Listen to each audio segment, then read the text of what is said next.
शतानंद जी महाराज के यहाँ पर भगवान के नाम का भजन हो रहा, संकीर्तन हो रहा। और लकड़हारे ने जैसे ही देखा, लकड़ियों की मोली बाहर खड़ी कर दी।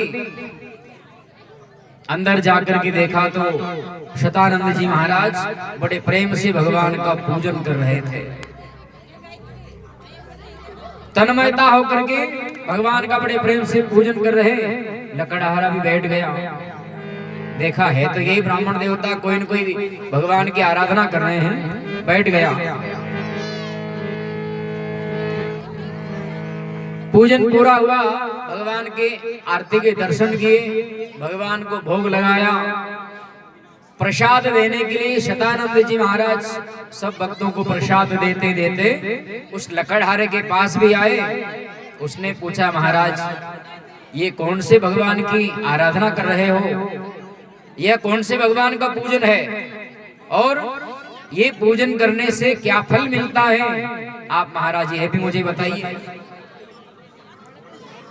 तो शतानंद जी महाराज ने कहा, अरे मित्र, यह भगवान श्री सत्यनारायण का पावन पूजन व्रत है।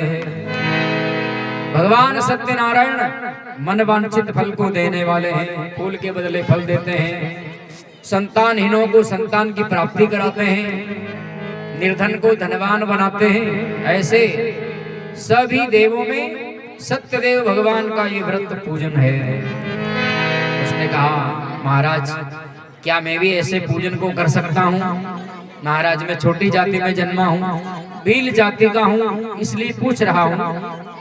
तो शतानंद जी ने कहा, कोई बात नहीं। अरे मित्र, तू भले ही भील जाति में जन्मा है, लेकिन भगवान ने जाति नहीं देखी है, भगवान ने तो भक्त का भाव देखा है।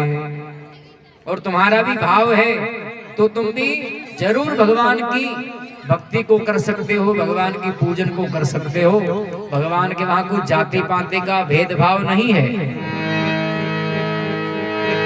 जात पात पूछे नहीं कोई, हरि को भजे सो हरि का होई। भगवान ने जाति नहीं देखी, भगवान ने तो भक्त का भाव देखा है। अगर भगवान जाति देखते तो शबरी मैया भी तो तुम्हारी जाति की थी। वो रैदास जी कौन जाति के, कबीरदास जी कौन जाति के, मीराबाई कौन जाति की, विदुर जी महाराज कौन जाति के, वो धन्ना भगत कौन जाति का, नामदेव कौन जाति का। भगवान ने जाति नहीं देखी है, भगवान ने तो भक्त का भाव देखा है। तुम्हारा भी भाव है तो तुम भी भगवान की भक्ति कर सकते हो।